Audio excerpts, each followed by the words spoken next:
As a nation, we promise our wounded troops that they will be taken care of. But the truth is, they often have another battle to fight when they get home. The Veterans Administration has an enormous backlog of disability claims. David Martin investigates just why there is so much trouble there.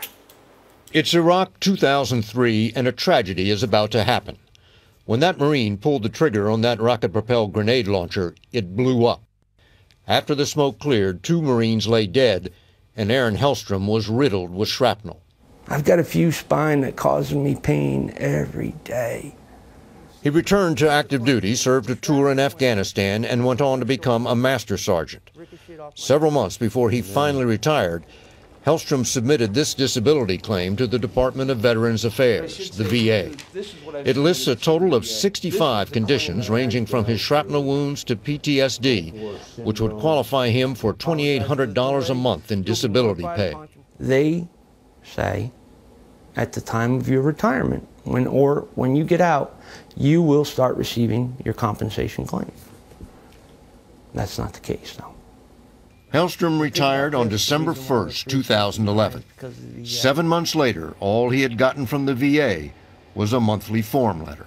We're still processing your application for compensation. That makes Hellstrom one of 500,000 veterans whose claims are caught in the increasing VA backlog.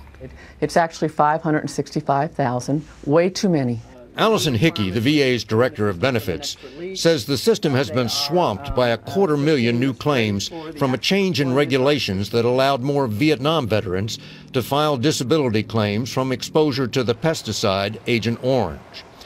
On top of that, Hickey says, veterans from Iraq and Afghanistan, whose lives were saved by advances in battlefield medicine, are now filing claims at a record rate. 45% of them are filing a claim, and that is unprecedented in terms of the number of veterans that will file a claim with us. All flooding into a bureaucracy that lags behind other agencies like the IRS in switching from paper to electronic files. So we have 4.4 million active records, paper records, across our 56 regional offices today. And these paper files are not 1 and 2 pages big. They are reams and reams and reams of paper. This is one of those paper files, one veteran's claim being handled by the VA office in Salt Lake City. They're not all this big, but until now, they all had to be processed by hand. Keaton Stamper spends her days gathering the evidence needed to support a veteran's claim. You're surrounded by paper. I am. This is my daily life, the paper files. David Walzer, himself a disabled veteran, also handles claims for the VA. He knows firsthand those files represent people's lives. I put in my claim for disability and went through the systems, and I went through this just like all the other veterans. That brace on his wrist is not a war wound. It's from handling all the paper. The VA plans to switch from paper to electronic files by the end of 2015. Melissa Collin is thrilled at how much easier that should make her job.